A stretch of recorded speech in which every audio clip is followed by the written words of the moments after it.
Obviously, you have noticed this cake over the internet. Actually, it's trending a lot and I had to give it a try. So let's jump right into the recipe.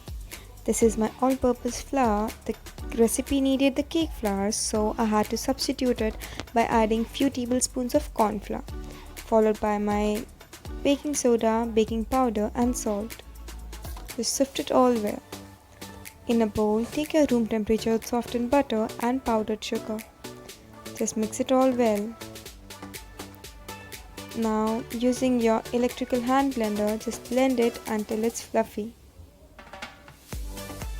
This is my plain yogurt. Just add 1/3 of the measurement, followed by 1/3 of the flour. Mix it all well and don't forget to scrape down the sides of the bowl.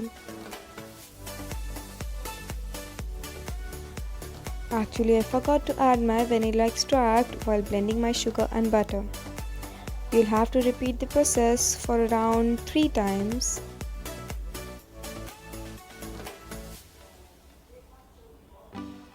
Just add 1 tablespoon of milk and you'll be good to go.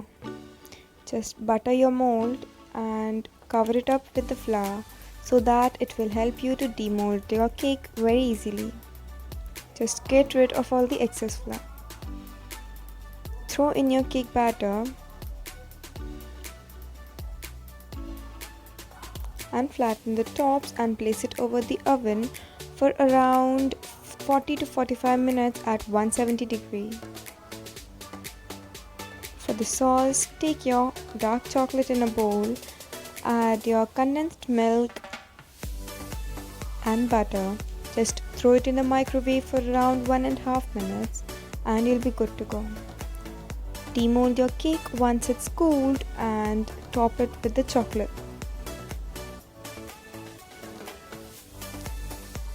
This is too good to ignore, so yeah, you need to try it. And I hope you like the recipe. If you try it, don't forget to tag me.